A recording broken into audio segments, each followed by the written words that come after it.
We were actually supposed to have an interview like about a week or so ago, and you had to cancel last minute, and we spoke about it privately, so none of this information has come out. But we can actually talk about it now that we're actually on camera. So why did you cancel last weekend? I canceled I think I might have canceled on you twice. First, I was really sick. I've been very public about my battle with chronic and severe anemia since getting off tour. And my 3-week bed rest. And all that was happening because while I was on tour, I was actually pregnant, and I saw that there were rumors that I was pregnant online. I hadn't said anything because it was just too early, and not just because it was too early, it's just personal stuff. So by the time I got off tour, in the middle of bed rest, we lost the baby. And so I just got off of bed rest a week ago, and this is actually just my second day out of bed. So I'm still battling with the anemia. It's still a thing. So I'm now dealing with iron transfusions, iron tonics. They took me off the iron pills because they weren't working. And still dealing with the loss. And it's really miscarriage is I don't know, it's really weird because everyone is so happy, before, right? So there's and then there's grandparents and things, so everyone's happy. There's a whole family that's happy. And I was on tour and I was working so hard, and it was my first time traveling in years. I hadn't traveled. And I was sick while I was on tour. So you'll see, I can look through my Instagram and see all these pictures I posted, me smiling, but I'm in pain the whole time, And everybody just wants to push you. But there's a lot of things I couldn't do. So for instance, at Essence Fest, anybody will tell you, I didn't go to any concerts. I didn't go to any parties. I didn't go to any extracurricular activities. And everyone kept asking where I was and why I wasn't coming out. But I was really sick and I was pregnant and nobody knew. I recently did, while I was on tour in Atlanta, I did an interview with Bossip, and they had, beer pong, set up for me. And I didn't play. And I just told them I didn't drink. Which isn't true. Which isn't true because everybody knows I love beer. Right. I love beers and burgers, and that's my thing. So throughout the tour, I'm having to keep saying no, I don't drink, or oh, I'm so tired and I can't go out. But it was just because, number one, I was pregnant, which is difficult by itself. But then I was also struggling with the severe and chronic anemia. So it had gotten to the point where I was just passing out places, having to crawl to the bathroom, not being able to walk, not being able to leave the house, and just being bedridden. So we suffered that loss, and that's why I had to cancel. I stayed in bed for another week and a half. Bed rest officially ended, but I stayed in bed for another 5 days because it was just hard getting acclimated to just walking around. I would just feel weird. And then in the aftermath of a miscarriage, the actual event itself is really traumatizing. But then afterward, it's really weird because your body doesn't know that you're not pregnant anymore. So I still have the symptoms and stuff. So it's really heartbreaking every day. You wake up and you still have morning sickness, and your breasts are still engorged and they're still hurting, and you still have these symptoms that take a while, to dissipate. So I'm in that stage now where I'm just every morning waking up feeling pregnant but not being pregnant. How many weeks were you when you ended up having the I was at the miscarriage? bottom of my 3rd month. So I was almost at the end of my first trimester. Aha. Okay, yeah, that's well into the pregnancy. Mm-hmm. Have you had a miscarriage before? Mm-hmm. Your first one? Yes. With my son, who's almost 18, I almost had a miscarriage. I've always been anemic. So anemia is just something I deal with every single day. Okay, and that's when you don't have enough red blood cells? Yeah, so you have a lack of red blood cells, which causes a lack of oxygen, which is what makes you faint and dizzy and weak and lethargic and stuff. Every time I've been pregnant, the anemia, of course, the baby takes so much. This time, though, it was like aggressive. So the anemia just got worse. The doctors will tell you that your iron level is supposed to be, I believe, at a 12, no lower than a 12. And mine had dipped as far down as a 4 or a 3. And it's just life-threatening. It's life-threatening to everybody. So did you actually have to, you had a miscarriage, or they had to actually end the pregnancy because of your health? No, I had a miscarriage. You had a miscarriage? In my house. Oh, wow. So the blood and everything else like that.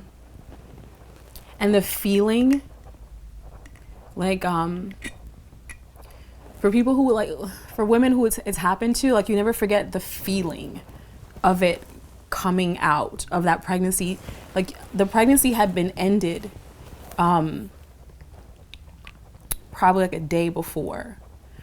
And I kind of knew something had gone wrong because I felt violently ill the day before, more than usual. There was just the morning sickness all of a sudden turned into like 24 hours of just heaving and just being really, really, really sick. Water started tasting really funny to me. Water would make me nauseous. Like, everything just made me really sick. It was just this one day where everything made me violently sick. And I was already sick on top of that. But it was just something about that day where everything was just bad. Everything. And it just felt like she just wasn't there anymore. And then the next day, She? that was just what I believed it was, a girl. So okay. I don't like to say it because it's just so dehumanizing. Yeah. You know what I mean? So, and then there's just a moment where she just comes out. And that's what happened to me. And then I went to the hospital. So, yeah, and you just never forget that feeling. It's just a feel. It's just like it's like disgusting. It's like it's like a really heartbreaking. And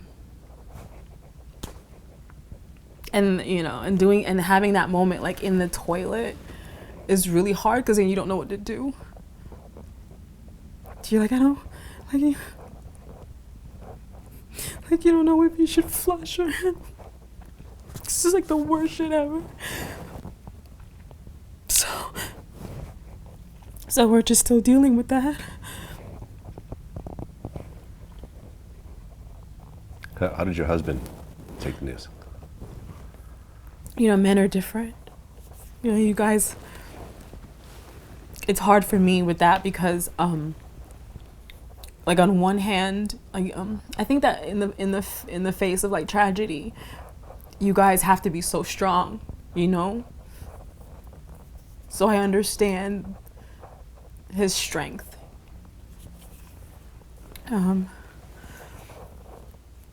But then at the same time, it angers me because it's like sometimes we want you guys to not be so strong. So it's hard for me because he won't talk about it. I can't get him to talk about it. It's just a lot of support, and a lot of support for me, but I can't get him to talk about it. So I just hope that eventually he'll be able to discuss it with me. But it's still very, very, very, very, very fresh, And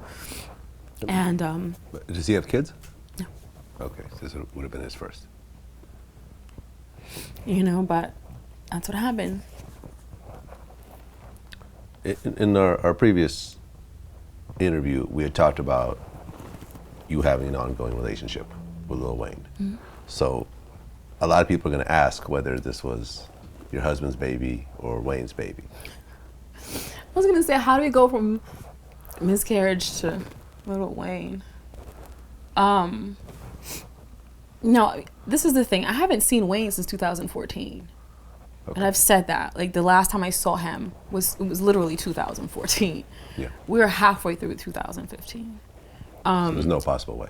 No, I haven't seen him since 2014. Yeah. And when I saw him in 2014, I hadn't seen him for probably 4 months before that. I probably only saw him twice in 2014. And we don't have an ongoing relationship. We have a friendship. And at this stage and for months, we haven't really spoken, just because it's just inappropriate, at this stage in my life and in my relationship. It's just inappropriate, so and I know people grabbed onto that soundbite and kind of ran with it because that's the way it used to be, and it was like that for a long time. But things change and people change. And the last time I saw Wayne last year, I remember walking out of his house without saying goodbye. I don't know, he was in another room doing something, his back was turned, and I just walked out the house because I knew it would be the last time that I saw him. I remember him being upset about that. I remember him texting me and calling me upset that I hadn't said goodbye, but it was just one of those days where you just know, like, yeah, we did this already, And I walked out and I never said goodbye. So you feel that relationship is done? I think that friendship is done? Yeah, no, I mean, I will always be Wayne's friend. Like if Wayne really seriously needed to talk to me about anything, he could always talk to me. That line of communication is always open. We still have mutual friends. He knows how to contact me. Especially now, I think in his life where things are kind of weird, Aren't they? Yeah. That's one way to describe it. Things are a little weird. I worry about him. I do. I just worry about his safety, and I worry about where he is emotionally and mentally. And a lot of things have been said and have come out that are really worrisome. So he knows, and he's gotten the message that if you need me, like for real, you can call me. I'm not gonna abandon. I'm just not, because if something happened to him and I wasn't available, I'd be upset. You know what I mean? But other than that, our relationship is over as it was. I think we're probably both in a space where it's time to evolve in a lot of different ways, not just personally, but also professionally and just as humans. I mean, Wayne is 30-something years old too. Like, everybody's grown. Right. You know what I mean? We're not 20-something anymore, so. Sure.